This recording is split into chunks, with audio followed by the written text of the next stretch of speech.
સમૃદ્ધ છે. અને એ આપણા શાસ્ત્રો અને પુરાણોનું આપણા ઋષિ મહાત્માઓએ અત્યાર સુધી આપણા મનીષીઓએ સાચવ્યા.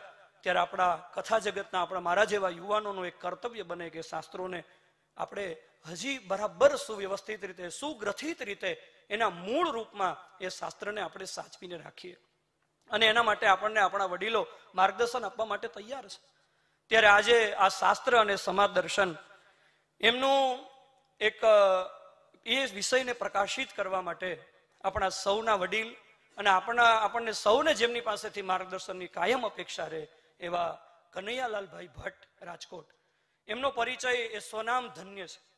કારણ કે કનૈયાલાલભાઈ એમનો સમગ્ર પરિવાર, એમના પિતાશ્રી શંકર મહારાજ, એમની પરંપરાથી એમનું જે કથા ક્ષેત્ર છે ને આખો ભટ્ટ પરિવાર, એટલે એમના મોટા ભાઈ અશોકભાઈ ભટ્ટ, કનૈયાભાઈના ભત્રીજી મીરાબેન ભટ્ટ, એવો પણ એક બહુ સારા કથાકાર.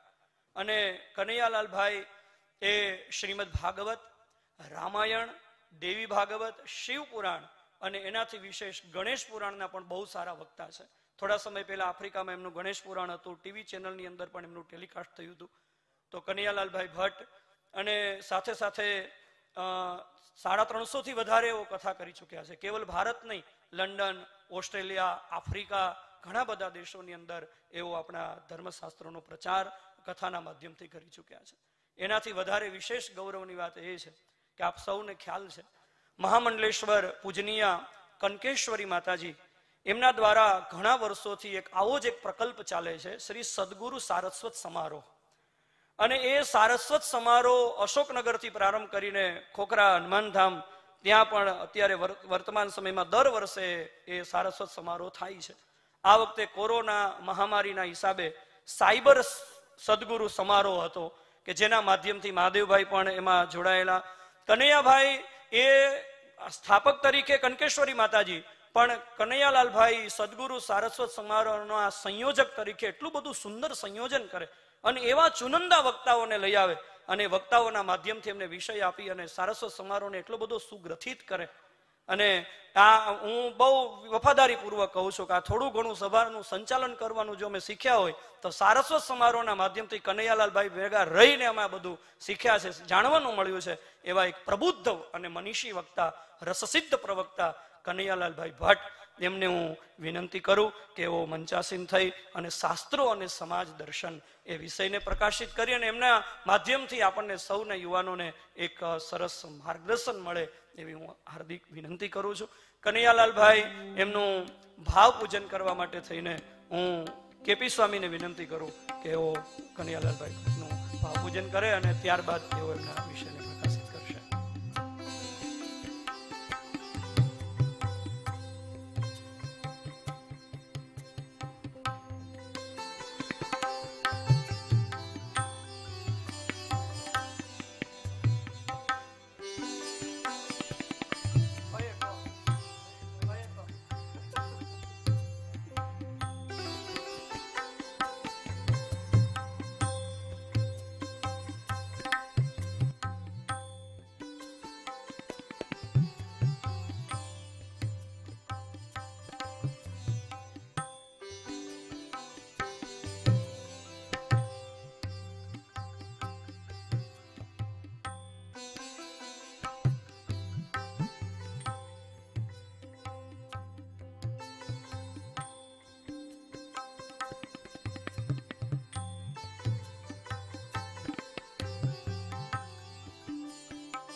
वामेयस्य स्थिता राधा श्रीश्च यस्यांस्ति वृक्षसि वृन्दावनं विहारन्स्थं श्रीकृष्णं हृदि चिन्तये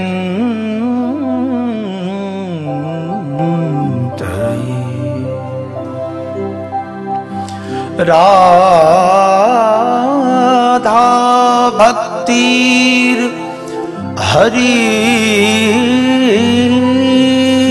ज्ञान ताव्यं व्याच समन्वितं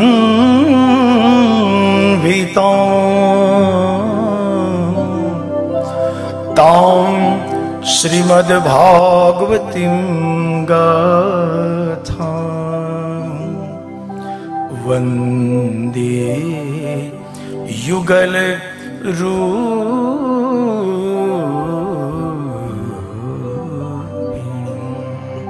वन्दे युगल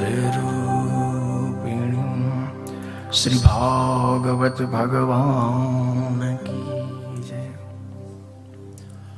અહીં અત્ર તત્ર સર્વત્ર વિલસી રહેલી માનુષ ગુણ પ્રવર્તક અને શાસ્ત્ર રચયિતા ભગવાન બાદરાયણ વ્યાસજીની પરમ ચેતનાને મારા પ્રણામ।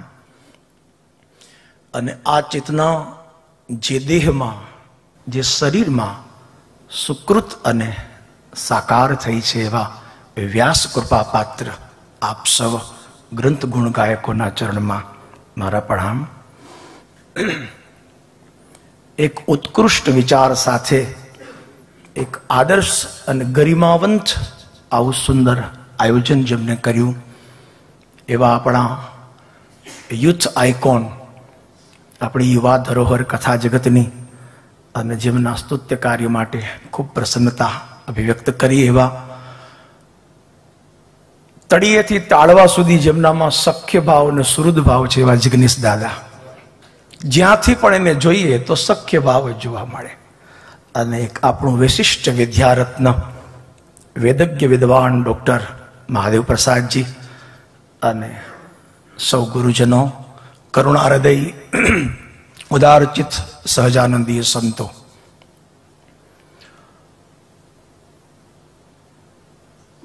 દ્વાદશાંગો વૈ સહ એ ક્રમાનુસાર શાસ્ત્રના જે 12 અંગ છે એ પ્રમાણે અહીંયા 12 પ્રબુદ્ધ પ્રવક્તાઓ, પણ મને કંઈ પણ કહેતા પહેલા એક પ્રસન્નતા વ્યક્ત કરું કે 12 માંથી અમે 10 વક્તા વધુ ભાગ્યશાળી છીએ, એટલા માટે કે જેના બહુ ઘણા બધા યજમાનો છે એવા 2 વક્તા અમારા યજમાનો છે અને અમે એના મહેમાન છીએ, એટલે અમે 10 વધારે ભાગ્યશાળી છે। એક પ્રસન્નતા મારી। અને બાકી તો અગિરણ ગોષ્ઠીમાં જ્યારથી પગ મૂક્યો ત્યારથી એવું લાગ્યા કરે છે, ઉત્તરકાંડની બહુ સિદ્ધ પ્રસિદ્ધ ચોપાઈ યાદ આવ્યા કરે। મુદિતા મથે વિચાર મથાની દમ આધાર રજુ સત્ય સુબાની। જ્યારે જ્યારે વિદવત જનોની ભગવદી જનોની ગોષ્ઠી થાય, મિલન થાય, ત્યારે એની પાછળ એક બહુ જ મોટું અમૃત મંથન, વિચાર મંથન થતું હતું। એ એક અનાયાસ થઈ જ જાય છે। તો વિદવત ગોષ્ઠી કે ગિરણ ગોષ્ઠીની પાછળ જે બહુ મોટું મંથન, એનો નિષ્કર્ષ સમાજને જે મળશે એ અવર્ણનીય છે। તો મુદિતા મચે વિચાર મથાની, તો આ મંથનનો ખૂબ સુચારુ પ્રયાસ થઈ રહ્યો છે। ગત 2 દિવસથી 7 પ્રબુદ્ધ વક્તાઓએ આપણી આ ગિરણ ગોષ્ઠીને ખૂબ પિષ્ટ મિષ્ટ અને સ્વાદિષ્ટ બનાવી છે। એટલે હવે છેલ્લે તો જ્યારે આકંઠ પર્યંતામ તૃપ્ય થઈ જઈએ આપણે, પછી છેલ્લે તો પાચક ચૂર્ણ જ આપવાનું હોય। અને એ જવાબદારીમાં સૌથી પહેલા કૌશિકભાઈએ મને હજમા હજમ લઈને બેહાડી દીધો। બહુ આનંદ છે, કારણ કે એમનો પણ સદભાવ છે। તો હરિકૃપાથી જે કંઈ હૃદયમાં સદભાવ જાગશે એ આપણી પાસે વ્યક્ત કરવાનો પ્રયાસ। વિષય અનુસંધાન જે ચયન કરવામાં આવ્યું કે આપણા શાસ્ત્રો અને આપણું સમાજ જીવન, બહુ જ ભીતરની અનુભૂતિમાં સમાધિસ્થ કરી દેવો બહુ મજાનો સુંદર આ વિષય લાગે છે. અને હું તો શું, તો દરેક પ્રવક્તા આના ઉપર દિવસોના દિવસો સુધી પોતાની ચિંતન પ્રવાહિકા પ્રવાહિત કરી શકે એવો મજાનો શાસ્ત્ર અને સમાજ જીવન.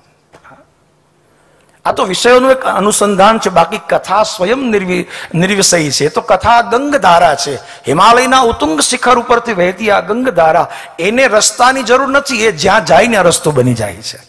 કથાને વિષય અનુસંધાનનો કોઈ કારણ જ નથી, એ તો જે પ્રવાહમાં જાય ત્યાં એક માર્ગ, એ રસ્તો આપમેળે સર્જી દેતી હોય છે. તો એક અનુસંધાન લઈને આ એક વિદ્વાને સરસ વ્યાખ્યા આપી, કમ થીયતે સ કથા. બ્રહ્મ સુખની બ્રહ્મ અનુભૂતિમાં જે સંસારમાંથી ઉઠાવી અને આપણને સ્થિત અને સ્થિર કરી દે એનું નામ કથા છે. બ્રહ્મ અને બ્રહ્મ સુખ અને કથા આ ત્રણેય એકરૂપ લાગે છે, એમાં કોઈ ભેદ નથી.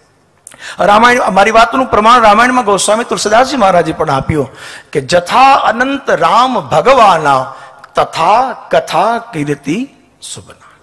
જેટલા ભગવાન અનંત, જેટલા બ્રહ્મ અનંત, એટલી જ ભગવાનની કથા અનંત છે. એટલું જ એનું અનંત તત્વ છે. ઘણી વાર તો એવું લાગે છે કે ગ્રંથો પછી લખાયા, પણ ગ્રંથો ગુણગાન એ તો પરાપર્વથી ચાલતી પરંપરા છે.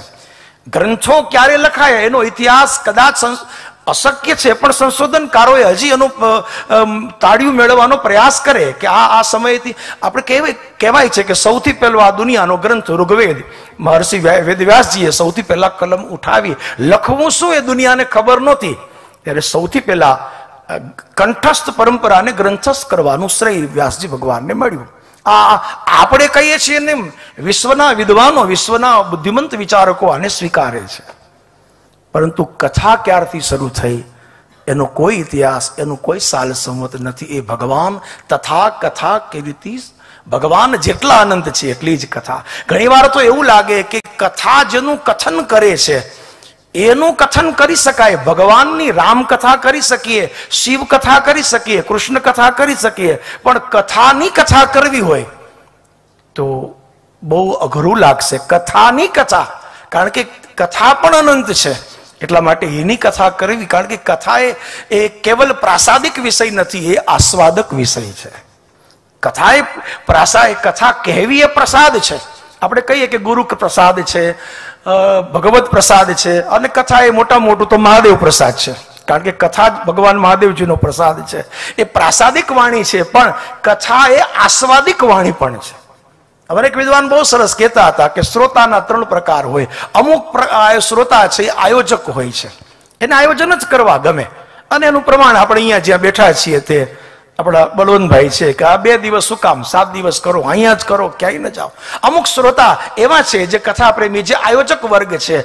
અમુક વર્ગ એવો છે જે આસ્વાદક છે, એને માત્ર સ્વાદથી મતલબ છે. અને એક વર્ગ એવો છે કે જે માત્ર આલોચક છે, એને કેવળ આલોચના જ કરવી છે, બીજું કંઈ એને સૂઝતું જ નથી. કારણ કે એનો પ્રકૃતિજન્ય સ્વભાવ છે. કોઈનો 5.5-6 કરોડનો બંગલો હોય, એમાં એને એટલી બધી સરસ વસ્તુઓ બનાવીને બંગલો બનાવ્યો હોય, પણ એની અંદર ઉંદરડાને લઈ જાઓ એટલે એ કાણું ક્યાં છે અને બિલ ક્યાં છે, બસ એ જ ગોત્યા રાખે. એવું નથી કે ઉંદરડા પૂંછડીવાળા હોય, આપણામાં ઘણા આંટા મારતા હોય છે. તો એક વર્ગ એવો છે જે આલોચક છે. પણ કથા એ પ્રાસાદિક વાણી છે, કથા એ આસ્વાદિક વાણી છે. ભગવાનની કથા એ અદ્ભુત તો છે, પણ ભગવાનની કથા અવધૂત પણ છે. જેટલી અદ્ભુત છે એટલી જ અવધૂત છે. જેટલું અદ્ભુત હશે એ બધું અવધૂત નથી હોતું. અદ્ભુત ઘણું હોય છે, પણ એ બધું દિલ્હી, આગ્રાનો તાજમહેલ અદ્ભુત હશે પણ અવધૂત નથી. ત્યાં આપણું શ્રદ્ધાનું નમન નથી. તો જે અદ્ભુત છે એ અવધૂત ન હોય, અને જે અદ્ભુતે હોય, અવધૂતે હોય, એ બધું અનુભૂત, જીવનમાં અનુભવી શકાય એવું પણ નથી હોતું. જ્યારે એક ભગવાનની કથાના શાસ્ત્રો એવા છે કે સમાજે એને માણ્યા પણ છે, જાણ્યા પણ છે, અને જીવનમાં સહજતાથી ઉતાર્યા પણ છે. તો શાસ્ત્રોની બહુ જ મોટી પકડ, બહુ જ મોટી અસર આપણા સમાજ જીવન ઉપર ખૂબ રીતે રહી છે. આ વિષયને ક્યાંથી ઉપાડું, કઈ રીતે એક વિચાર આમાં દ્વિધા થઈ જાય એવો મજાનો સદન ભાવ જાગે કે સમાજ ઉપર શાસ્ત્રોએ કેટલી મોટી પકડ આપી છે, કેટલી મોટી. જેમ બ્રહ્મ અકાટ્ય છે એમ કથા પણ અકાટ્ય છે. કથાને કોઈ કાપી નહીં શકે. કથા ઉપર પ્રહારાત્મક આજથી નહીં, સતયુગથી ચાલી આવે છે. કથાના કાપવાના પ્રયાસ તો સતયુગથી ચાલી આવે છે, પણ કથા અકાટ્ય છે. કારણ એ છે પૃથ્વીનો પ્રલય થઈ શકે, બ્રહ્માંડનો પ્રલય કઈ રીતે થાય? આ તો બ્રહ્માંડીય પરંપરા છે. સૌથી મોટા કથાકાર આ દુનિયામાં હોય તો 3 મહાદેવતાઓ છે, બ્રહ્મા, વિષ્ણુ અને મહેશ. ત્રણેયનો સ્વભાવ જ કથા કરવાનો, કથા સાંભળવાનો છે. કથા માત્રેન જીવિતમ, કથા જ જેનું જીવન છે. સૌથી મોટા વક્તા તો આ 3 મહાદેવતાઓ છે, જે સતત કથા નિરત રહે છે.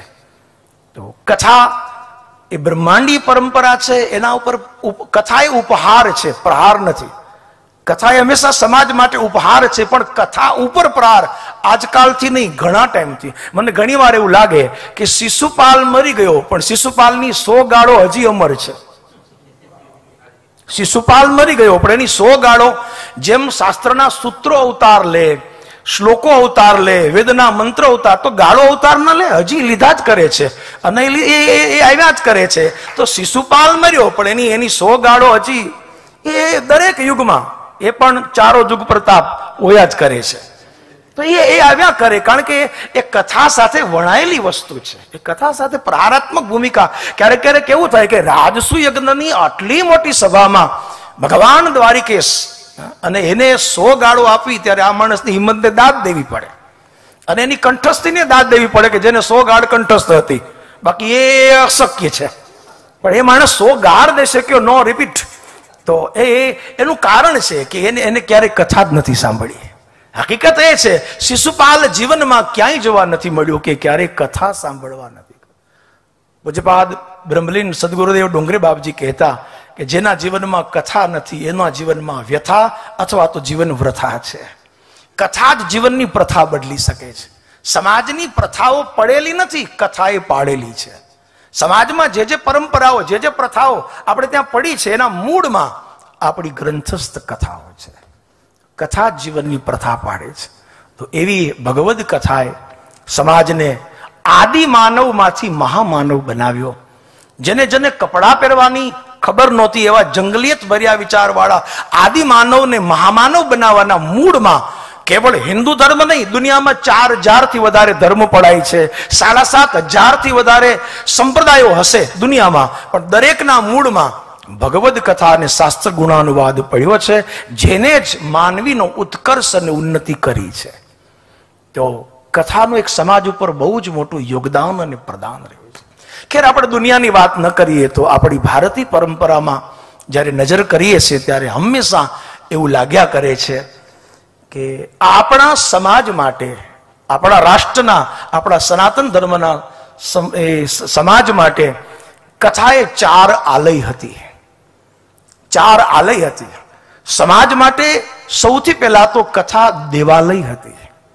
સમાજની અંદર એ સૌથી મોટું કામ જો એક મંદિરનું, ચારિત્ર નિર્માણનું, મન મંદિર નિર્માણનું કામ કર્યું હોય તો આપણી કથાએ કર્યું છે.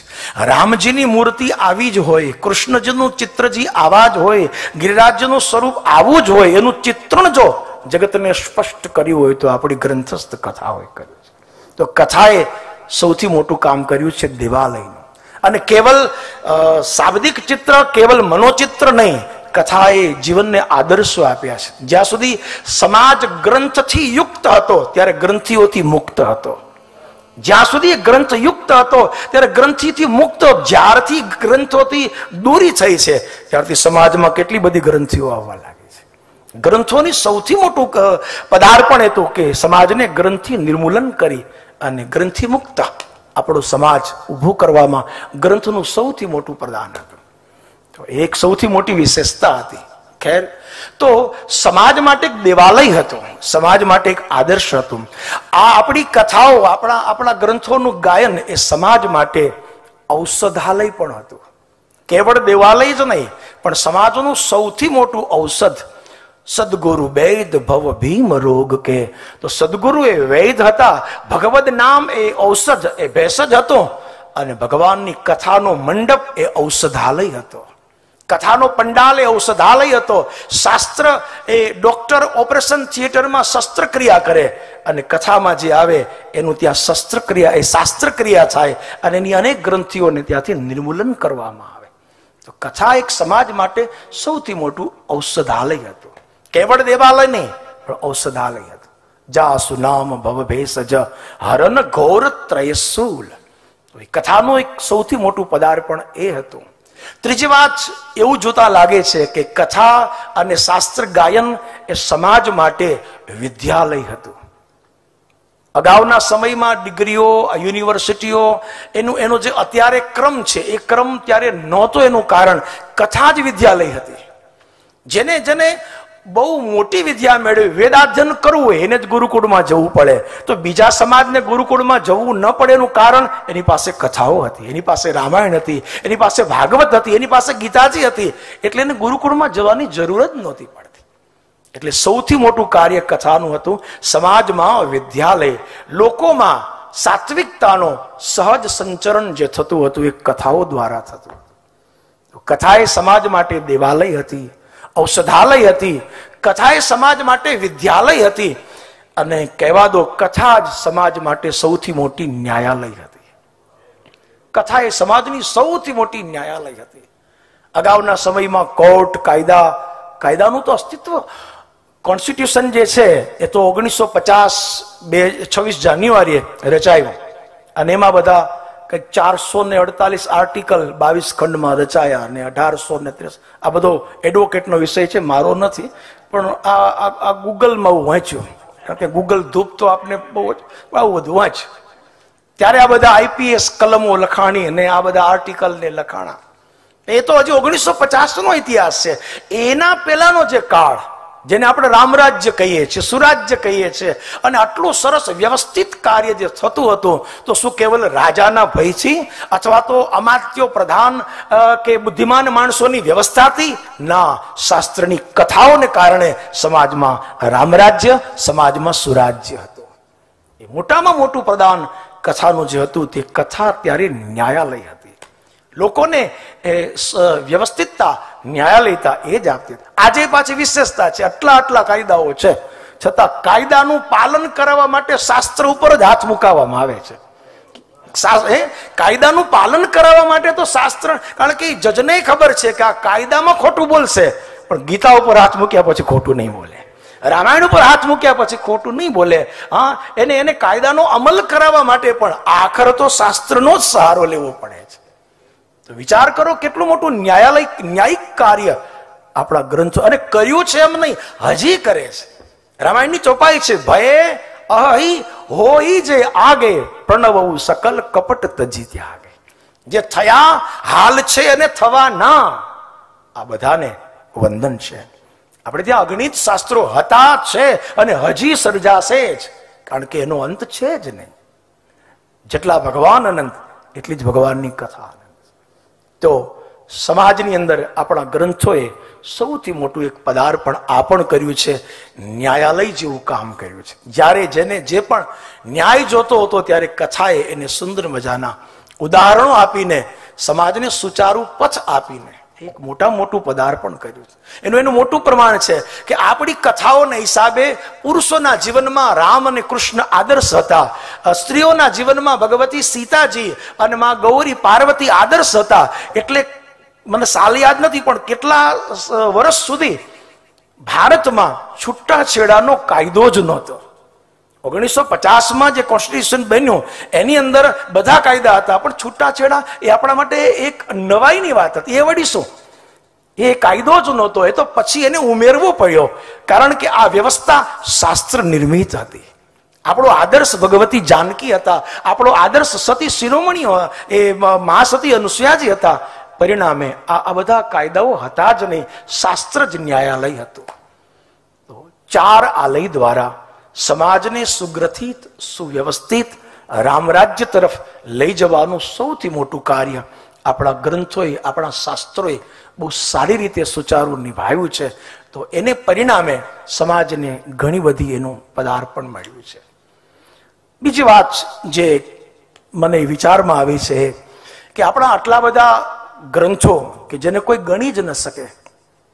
તુલસીદાસજીના શબ્દમાં કહું તો એમના 14 ગ્રંથમાં કયા ગ્રંથનું આ પદ છે મને યાદ નથી, પણ કહેવાય છે છંદ કો પ્રબંધ બહુ, રાગ કો રસીલો રસ કહા કહા પીજીએ, पार ना पुराण who co Veda who co अंत नाही, बानी तो अनेक चित कहां कहां दीजिए, लाखन की एक बात तुलसी बताए जात, जीवन सुधार चहु राग को प्रबंध बहु, राग को रसीलो रस कहां कहां पीजिए, पार ना पुराण who co Veda who co अंत नाही, वाणी तो अनेक चित कहां कहां दीजिए.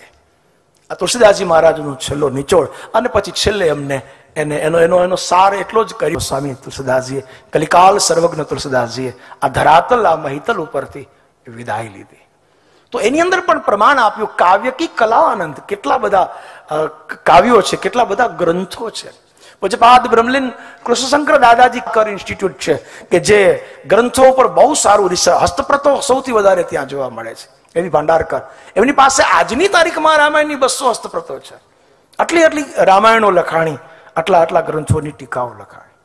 પણ એની અંદર આપણા સમાજ જીવન ઉપર સૌથી વધારે જો પકડ, સૌથી વધારે જો અસર જોવા મળી હોય તો 3 મહાગ્રંથોની જોવા મળી છે, મહાભારત, રામાયણ અને શ્રીમદ ભાગવત. હું ભગવદ્ ગીતાને અલગ નથી ઉલ્લેખ કરતો, કારણ કે મહાભારતમાં સમાવિષ્ટ છે. રામાયણ શબ્દ એટલા માટે કે એ બધી જ રામાયણો એમાં સમાવિષ્ટ છે. સૌથી મોટી સમાજ જીવન ઉપર પકડ રહી છે. હવે આ 3 ગ્રંથોના સતત શ્રવણથી, 3 ગ્રંથોના સતત શ્રવણથી સમાજે જે જીવનમાં શું મેળવ્યું એ મને જે દર્શન ગુરુ કૃપાથી થયું કે જ્યાં મારું છે મારું છે એ મહાભારત, જ્યાં તારું છે એ રામાયણ, પણ આ મારુંય નથી આ તારુંય નથી, બધું શ્રી હરિનું છે એ શ્રીમદ ભાગવત છે. ન મેરા હૈ ન તેરા હૈ, સબ કુછ ઉન્हीं का दिया उपहार है.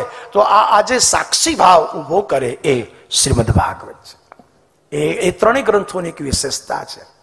કોઈનું અપમાન થાય અને જે સર્જાય એ મહાભારત છે. કોઈનું અપમાન થાય અને સર્જાય તો સ્વાભાવિક છે એના મૂળમાં અપમાન વાક્યથી મહાભારત સર્જાય. કોઈનું સન્માન થાય અને જે સર્જાય એ રામાયણ છે. પણ મને કહેવા દો, કોઈનું કુળ સહિત પરંપરા સહિત બહુમાન થાય એ શ્રીમદ ભાગવત છે. પરંપરા સહિત બહુમાન થાય એટલે તો આપણે ગાઈએ છીએ કે અસ્મદ આચાર્ય પર્યંતામ વંદે ગુરુ પરંપરા. આખી પરંપરાનું બહુમાન, આખા કુળનું, કેવળ એક વક્તા ના આખી વ્યાસપીઠ અને વક્તવ્ય પરંપરાનું બહુમાન એ શ્રીમદ ભાગવતી વિચાર છે. આ સમાજને મળેલા સૂત્રો જે સમાજે તારવ્યા છે એના જીવનમાં એ પ્રસ્તુત થાય છે. એક ત્રીજી વસ્તુ એ છે કે સમાજને જે લાગ્યું છે કે મમતાનો ગ્રંથ એટલે મહાભારત. એટલે તો ભગવદ્ ગીતાની શરૂઆતમાં ધૃતરાષ્ટ્ર મામકા અને પાંડવા કિમ કુર્વન, મારા અને તારા. મમતા જ્યાં પણ આવે ત્યાં ભેદ કરાવે અને સમતા જ્યાં પણ આવે ભેદ મિટાવે. મમતાએ જ ભેદ કરાવ્યા, સમતાએ ભેદ મિટાવ્યા. અને આ મમતા અને સમતાને ક્યાં કઈ રીતે ગોઠવી એનો અતિ અતિ પ્રસિદ્ધ દોહો વિનય પત્રિકામાં તુલસીદાસજી મહારાજનો, તુલસી મમતા રામ સે સમતા સબ સંસાર, રાગ ન રોષ ન દોષ દુઃખ સહજ તરે ભવ પહાર. મમતા ઈષ્ટદેવમાં, મમતા ભગવાનમાં અને સમતા સમાજમાં આપણે ઉલટાવી નાખ્યું. ભગવાનમાં સમતા અને મમતા તો જ્યાં આપણને આપણાપણું લાગ્યું ત્યાં પરિણામે સમાજના દુઃખનું એક મોટું કારણ છે. પકડાયો છે એનું આપણે શું અંગભંગ કરવું, ત્યારે સૌનો એકમત થયો કપી કી મમતા પૂંછ પર.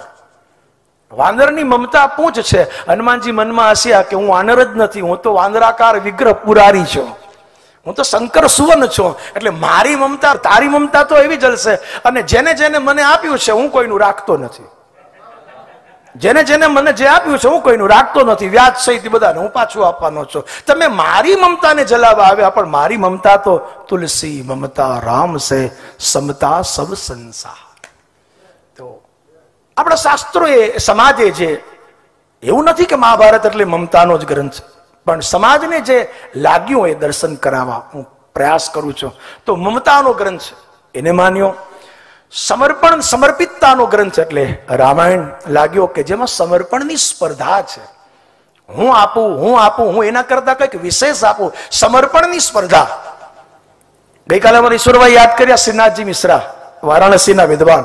હું એને સાંભળતો હતો અને બહુ સરસ કહ્યું કે 14 વર્ષ માટે 4 ભાઈઓ વચ્ચે અયોધ્યાની રાજગાદી ફૂટબોલના બોલ જેવી હતી. આ એનું પ્રતિકાત્મક સ્વરૂપ. 14 વર્ષ માટે 4 ભાઈઓ વચ્ચે અયોધ્યાની રાજ સત્તા, ઇન્દ્ર પણ જેની આશા કરે એવો અયોધ્યાનું રાજ્યાસન. ફૂટબોલના ખેલાડીઓની વચ્ચે ફૂટબોલ રમાતો હોય ને એમાં કોઈ બોલ રાખે નહીં. જેની પાસે આવે એ પેલો બીજાને, બીજો ત્રીજાને, ત્રીજો ચોથાને, એ કોઈ રાખે નહીં. એમ કોઈ રાખવા તૈયાર નહોતું. સમર્પણની સ્પર્ધા છે. તો એક સમર્પિતતાનો ગ્રંથ રામાયણ બનાવ્યો અને સમતાનો ગ્રંથ એટલે શ્રીમદ ભાગવત. સમત્વમ યોગ ઉચ્યતે. સંન્યાસનો એક અર્થ થાય સમતાનો ન્યાસ. આ ભાગવતે આપેલી વ્યાખ્યાઓ એ સમાજને જોવા મળી છે એટલે એને પરમહંસ ગ્રંથ મનાવ્યો છે. આ બધા જ જે કંઈ સમાજને મળતા ગ્રંથોમાંથી મળતી ઉપલબ્ધિઓ છે. ચોથી વાત એ છે કે કોઈનું લઈને રાજી થવું એ મહાભારત. હક નથી આપણો પણ છતાં એનું જૂટવીને એનું લઈને રાજી થવું એ મહાભારત છે. કોઈને આપીને રાજી થવું એ રામાયણ છે. એ આપવાનો ગ્રંથ છે એટલા માટે આપીને રાજી થવું. પણ આપવું નહીં, લેવું નહીં, બધાનો ત્યાગ જ કરી દેવો, તેને તકેન મોજી થા, તે શ્રીમદ ભાગવત છે. આપવાનો લેવાનો મારો અધિકાર જ નથી. હું આપું છું ને લઉં છું કારણ કે હું તો એક સાક્ષી ભાવ છું. એ શ્રીમદ ભાગવતી ભાવ છે. તો સમાજને જે સરસ વસ્તુ લાગી. ત્રણેય ગ્રંથોમાંથી એક આઈડિયલ નેગેટિવ કેરેક્ટર જોવા મળે છે કે જે હતા નેગેટિવ કેરેક્ટર પણ સમાજ માટે આદર્શ સ્વરૂપ થયા. આ 3 એવા પાત્ર છે જે સમાજને એન આઈડિયલ નેગેટિવ કેરેક્ટર કે જેની ભૂમિકા નકારાત્મક પણ વિચારો સકારાત્મક. એના વિચારોમાંથી સમાજને ઘણું બધું શીખવા મળ્યું. એની સ્તુતિમાંથી, એના વચનોમાં, એની નીતિઓમાંથી. ખુદ ઇન્દ્રને પણ વખાણ કરવા પડે કે ધન્ય વ્રતરાસુર તારી ઉદારતાને, તારા વિચારોને. તો એ આ 3 પાત્ર મહાભારતમાં કર્ણ અને ભાગવતમાં વાલી કે ભગવાન રામને છુપાઈને અને એની નીતિ સામે રામજીએ પણ નતમસ્તક વખાણ કર્યા. તારી નીતિને ધન્યવાદ. એટલે તો દુનિયામાં પિતાને વાલી કહેવામાં આવે છે. બાપ ઘણા થયા પણ વાલી જેવો કોઈ બાપ જ ન થયો કે જેને પોતાના દીકરાનો હાથ રામના હાથમાં. ય તનય મમ સમ બિનય બલ. મારા જેવો બલવાન છે ને, મારા જેવો જ વિવેકી છે. અને આ મારું બલ એડે ગયું પણ એનું બલ એડે ન જાય. કેરેક્ટર આ બધા જ કે નકારાત્મક ભૂમિકામાં હોવા છે. આ ગ્રંથોની વિશેષતા જુઓ. એટલે તો કહેવાય છે કે જે મહાભારતમાં નથી દુનિયામાં ક્યાંય નથી. અને જગતમાં જે કંઈ કહેવાય છે વ્યાખ્યો સિસ્ટમ, વ્યાસનું ઉચ્છિષ્ટ છે. બાકી દુનિયામાં કોઈ સાહિત્ય છે જ નહીં. એ સનાતન સત્ય છે. આપણે કહીએ છીએ નહીં, વિશ્વના વિદ્વાનો આ વસ્તુ કબૂલે છે, હકીકત છે. આ બધા તો ભગવદ ગુણ ગાયકો છો તો સ્વાભાવિક છે કે આપણી કથા, આપણી પોથી આપને ક્યાંનો ક્યાં લઈ જાય, દેશ વિદેશમાં લઈ જતી હોય. હવે રાજકોટના એક કવિનું બહુ પ્રસિદ્ધ પહેલું છે ને, પોથીના પ્રતાપે અમે ક્યાં ક્યાં પહોંચ્યા. આ પોથી આપને ક્યાં લઈ જાય? વેપારી સુથી લઈને જાય એટલે એનો સોદો પાકો જ થાય, અને કથાકાર પોથી લઈને જાય એટલે એ ભગવાન સાથે એનો નાતો પાકો જ થાય. એ સોદો કરવા ન જાતો, નાતો કરવા જાય છે. આપણી પોથી જેની પાસે છે, કથાકારની સંપદા જ આ પોથી છે. મને યાદ આવે એટલે વચ્ચે એક વાત, વિષયાંતર કદાચ થાય તો માફ કરજો, પણ પૂજ્ય બ્રહ્મલીન મારા ગુરુદેવ ડુંગર બાપજીના વાક્ય યાદ આવે. એને બહુ સરસ વાત કરી. કથાકારમાં 5 પરાયણતા. કથાકાર પારાયણ કરવા બેસે છે ત્યારે એની પરાયણતા બહુ મહત્વની વસ્તુ છે. જે 5 પરાયણતા આપી. સમાજ ભલે બીજા પરાયણ હોય પણ કથાકારમાં 5 પરાયણ. આ ડુંગર બાપજીના વાક્ય સુંદર મને યાદ આવે. સૌથી પહેલો તો એ કે વક્તા પીઠ પરાયણ હોવો જોઈએ. કથાકાર પીઠ પરાયણ. ગ્રંથને તો વફાદાર પણ વ્યાસપીઠને, કારણ કે વ્યાસની પીઠ છે. જ્યારે મંદિરમાં બહુ ભીડ હોય અને નાનકડા છોકરાને ભગવાનના દર્શન ન થાય ત્યારે એનો હેતાળ, પ્રેમાળ, વાત્સલ્ય વારીથી બાપ એના છોકરાને ખંભે બેહાડી અને ઠાકોરજીના દર્શન કરાવે. એમ વ્યાસ ભગવાન આપણને વક્તાઓને એની પીઠ ઉપર બેસાડી સમાજ દર્શન કરાવે છે. આપણે બધા જ સાક્ષી છીએ કે કથા મંડપમાં ભલે 500 હોય કે 50,000 શ્રોતા હોય, પણ આ 50,000 ને એક સાથે જોવાનું આખા પંડાલમાં કોઈ સ્થળ હોય, કોઈ આસન હોય તો એક જ છે, વ્યાસ આસન. આટલા બધા લોકોને એક સાથે કોઈ વ્યવસ્થા જ નથી, એક જ છે વ્યાસ આસન. એટલે સમદ્રષ્ટિ વિશાળ દ્રષ્ટિ એ વ્યાસ આસન આપે છે. વ્યાસપીઠ એ અભ્યાસ પીઠ છે. ગ્રંથ વાંચવા માટે, પુસ્તક વાંચવા માટે અને સમાજના મસ્તક વાંચવા માટેની સૌથી મોટી પીઠ હોય તો વ્યાસપીઠ એ અભ્યાસ પીઠ છે. એક મોટું પ્રમાણ છે. વ્યાસપીઠ એ વિશ્વાસની પીઠ પણ છે. આજના સમયમાં તો હું કહી શકીશ ગૌરવથી, ધર્મ ક્ષેત્ર સંલગ્ન જેટલા પણ ક્ષેત્રો છે એને ક્યાંક ને ક્યાંક કલંક, ક્યાંક ને ક્યાંક લૂણો, ક્યાંક ને ક્યાંક સડો લાગ્યો છે. આજ પણ અબાધિત નવપલ્લવિત કોઈ પીઠ હોય, કોઈ આસન હોય તો વ્યાસની વિશ્વાસ પીઠ છે. વ્યાસપીઠ હજી પણ નવપલ્લવિત નિષ્કલંકિત છે. એનું મોટું કારણ કે વ્યાસની પીઠ છે. એટલે વિચારો ને કે અવળે માર્ગે જવા જ ન દે. સમાજની વિશ્વાસની પીઠ છે. એટલું જ નહીં, વ્યાસપીઠ એ સમાજની વિશ્રામ પીઠ છે. સમાજને વિશ્રામ જોતો હોય તો માત્ર ને માત્ર વ્યાસપીઠ આપી શકે છે. સીધી વાત છે. શરીરને આરામની જરૂર છે, મનને વિરામની જરૂર છે, પણ આત્માને વિશ્રામની જરૂર છે. એને નથી આરામની જરૂર, એને નથી વિરામની જરૂર. આત્માને માત્ર ને માત્ર વિશ્રામની જરૂર, અને વિશ્રામ આપતું સ્થાન એકમાત્ર વ્યાસપીઠ છે. એટલે તુલસીદાસજીનું સમાપન, પાયો પરમ વિશ્રામ, રામ સમાન પ્રભુ નાહી કહો. કેવળ વિશ્રામની પરમ વિશ્રામ. અને મળી ગયો આ રામકથાનો ખાલી પાઠ કર્યો તો મને પરમ વિશ્રામ મળી ગયો. તો વિશ્રામનું જો સ્થાન હોય તો પણ વ્યાસપીઠ છે. સમાજ આરામ તલબી છે, પણ એને આરામમાં સુખ નથી મળતું, એટલે હરીફરીને પાછું વ્યાસપીઠ પાસે તો આવવું જ પડે છે. વ્યાસપીઠ પાસે આવવું જ પડે છે. તો વ્યાસપીઠની એક ગરિમા છે. આવી ગરિમાવંત પીઠ બાપજી કહેતા આપણને આપી છે, તો સામે આપણી પણ ફરજ બને છે એની ગરિમાને ક્યાંય આપણે ઓછી ન થવા દે. ગરિમાને કલંક તો કોઈ લાગી જ ન શકે, વક્તાને સ્વાભાવિક છે, પણ એ ગરિમા કંઈ ઘટે નહીં. એ આ બાપજીના શબ્દ કહું છું, વ્યાસપીઠ સૌનું સન્માન કરે પણ કોઈની સરાહના ન કરે.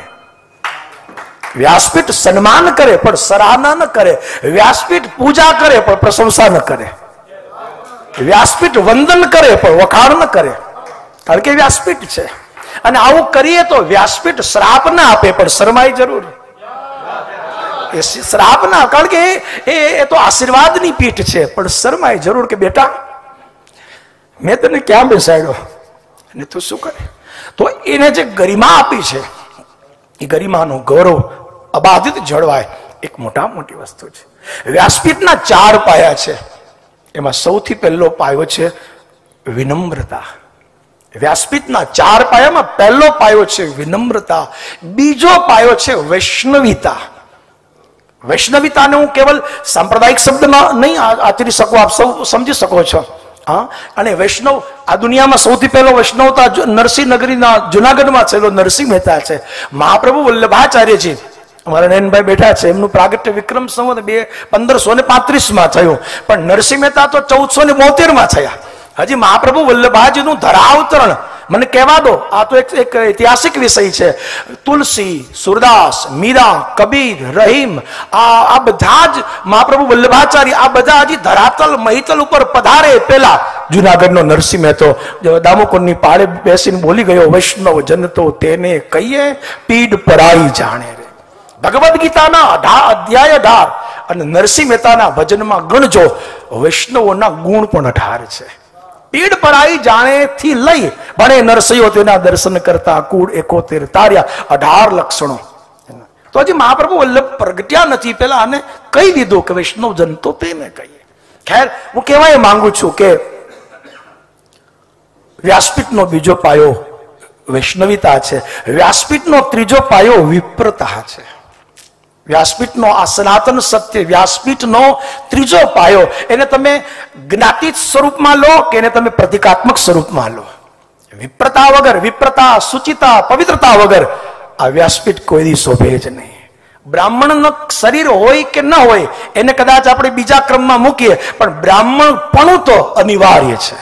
વ્યાસપીઠ ઉપર બેસવા માટે વિપ્રપણું તો અનિવાર્ય છે. એટલા માટે જ બ્રાહ્મણ શબ્દ માટે વિરક્તો, વૈષ્ણવો, વિપ્ર શબ્દ લખાડ્યો. ત્રીજો પાયો એટલે એમાં પણ ત્રીજો સદગુણ, 7 લક્ષણ કથાકારના બતાવ્યા, ત્રીજો વિપ્ર શબ્દ લગાડ્યો. તો વિપ્રતા અનિવાર્ય છે.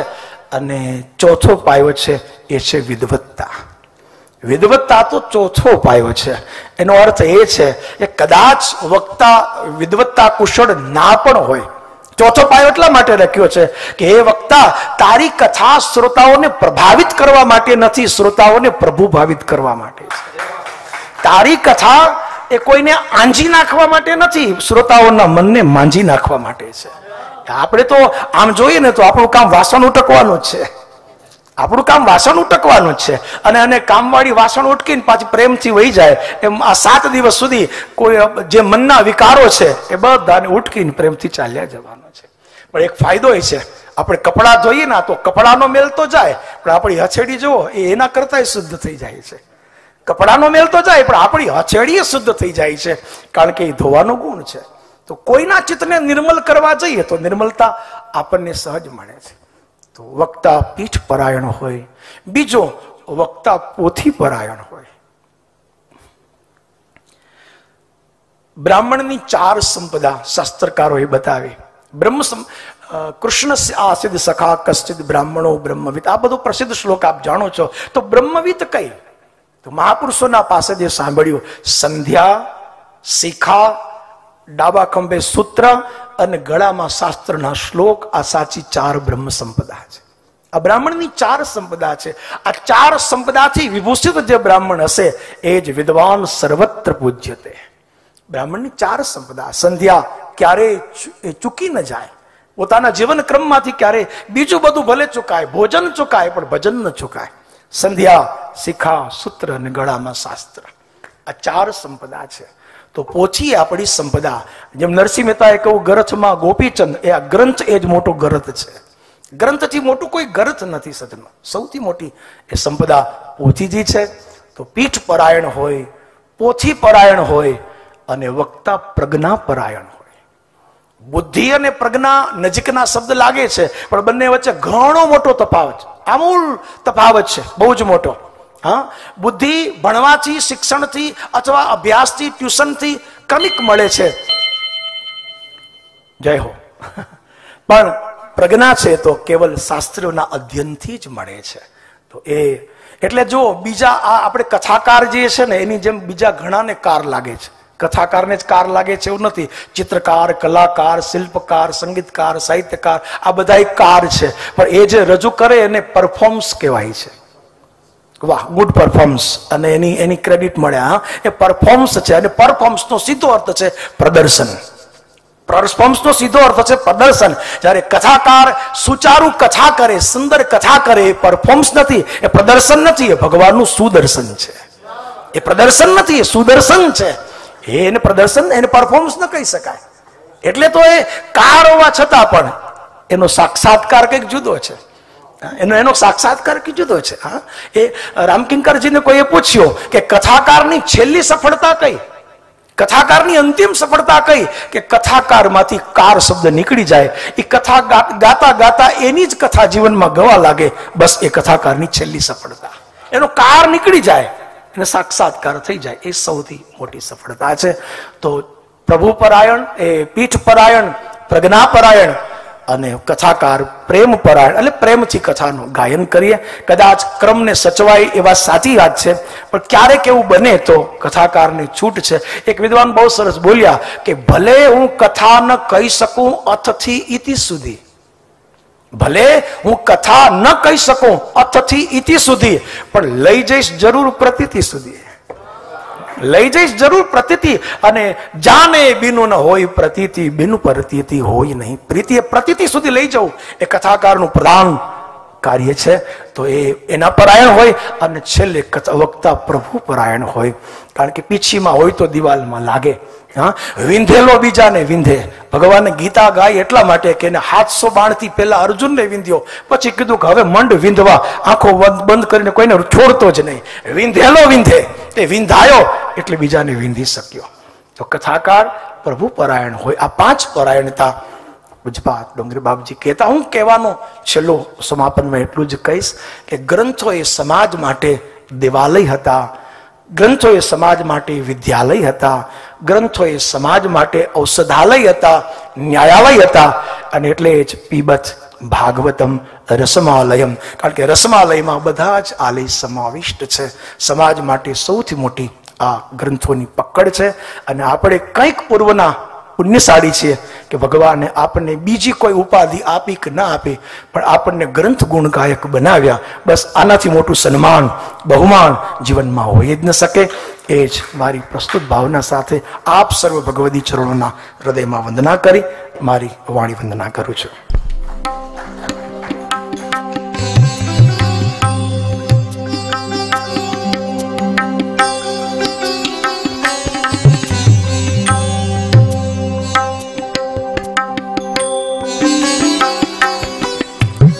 जय हो.